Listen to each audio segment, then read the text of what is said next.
I'm Dr. Irfan Rahman from the University of Rochester Medical Center. I'm a professor of Department of Environmental Medicine, Lung Biology and Disease Program, and a director for Center of Flavoring Toxicology at the University of Rochester Medical Center. And we have been investigating tobacco and vaping.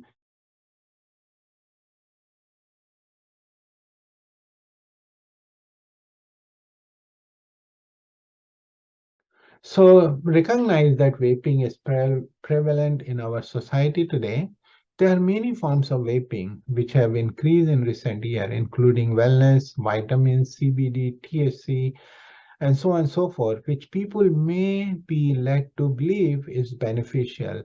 Ask anyone that vapes to quit and inform them that vaping is not a form of tobacco cessation or quitting, as vaping has its own deleterious or damaging effects on the lungs. So, vaping liquids have different synthetic chemicals like flavoring chemicals, glycerin, nicotine, additives.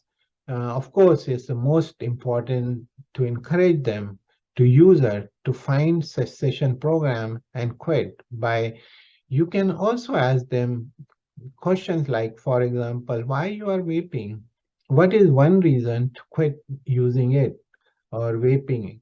What is one concern you have about quitting? On a scale of from 1 to 5, how ready are you to quit? 1 is not uh, at all ready, and 5 is very ready. Do you think of your vaping as a habit or an addiction? Have you tried to quit before? What strategies have you used in the past to quit? Uh, any forms of vaping, including, as I mentioned, the e-cigarette vaping or THC or wellness vaping or even smoking.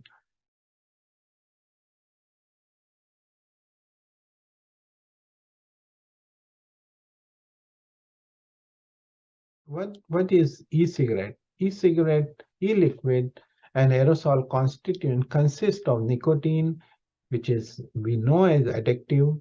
It causes throat hair, dryness, vegetable glycerin, and propylene glycol, and sweeter in taste gives greater throat hair compared to VG, and volatile organic compound including acrolein, formaldehyde, and several flavorants. Over 8,000 or 10,000 flavors are available on the market, and this contains various metals because the coil used in e-cig devices consist of various metals.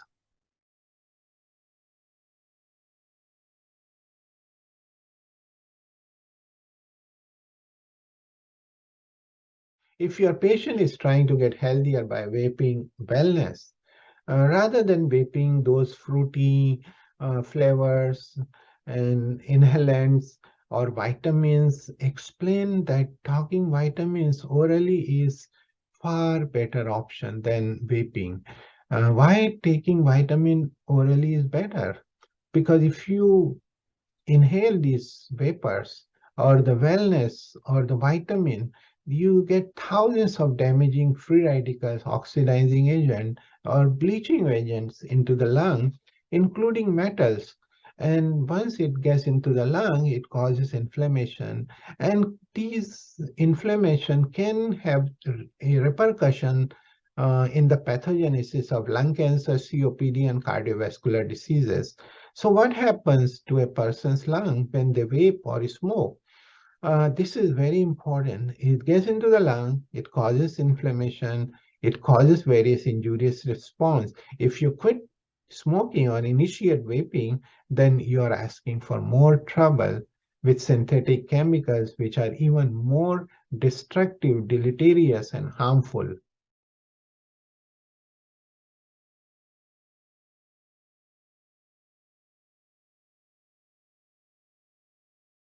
When a person vape or smoke, it gets into the smaller airways because it's such a tiny vapor. It gets into the air sacs. It causes inflammatory responses by recruiting neutrophils and macrophages, associated with the increased oxidative stress, inflammation. As we know, the inflammation is the hallmark for COPD, fibrosis, and lung cancer. So eventually, chronic smoking can lead to these diseases, including cardiovascular disease, by absorbing these chemicals into the microcirculation, leading into systemic circulation.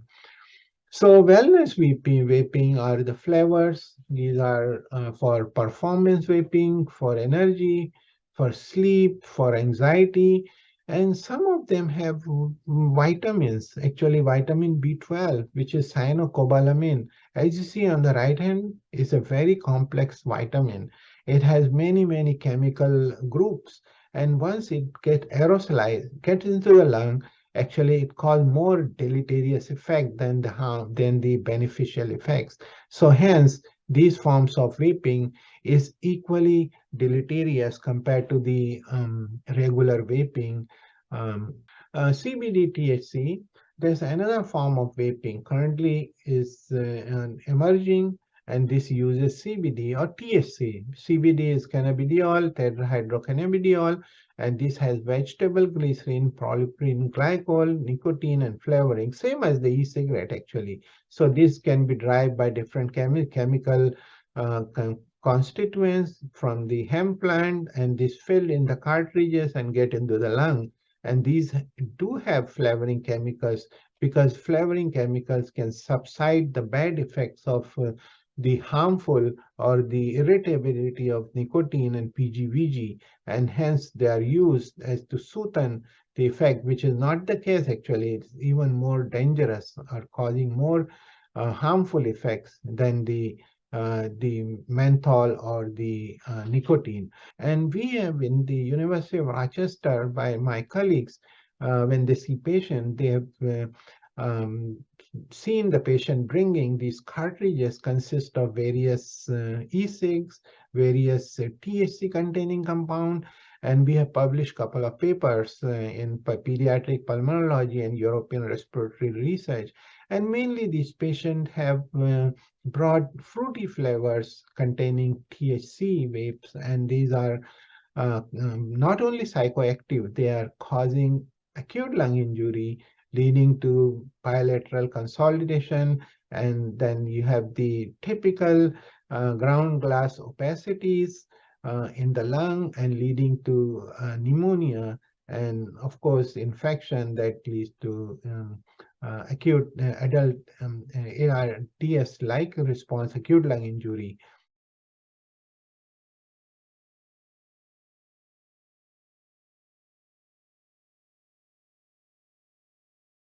So sometimes people start vaping because of due to quit smoking or switch or vice versa. This is not a healthy solution. This is not an alternative to each other. Also, a person must refrain from other tobacco products, including nicotine pouches or the lozenges or the gum, and this can lead to gum diseases, even loosening of teeth. So any product coming from these tobacco or nicotine are harmful. These are not substitutes to each other. Let's talk about hobbies and habits. So when a patient comes or the user comes, talk about hobbies and habits. What are the statements of harmful versus beneficial effects of vaping? Ask them, what do you know about vaping and vaping chemicals? Explain them that these chemicals are synthetic chemicals. They get into the lung. These are not healthy things, and they get instead of oxygen, causing inflammation, causing injuries. And talk about the health conditions, allergies, and other health issues. If there are hesitations to quitting, you can use impactful logic about financial burden. So, for example, one vape is $20 or so, even more actually. And when you go to THC vaping, even it can go to $50 or $60 per cartridge.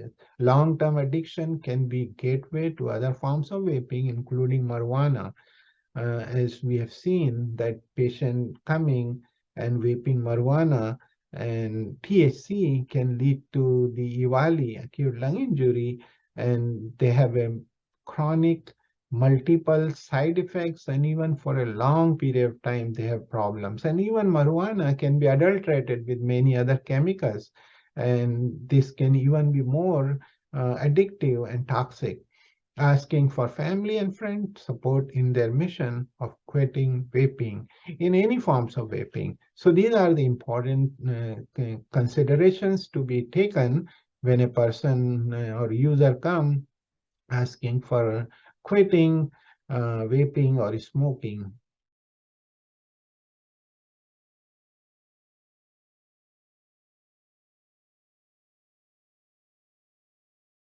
There are there is a national quit line 100 quit now for smoking or vaping cessation.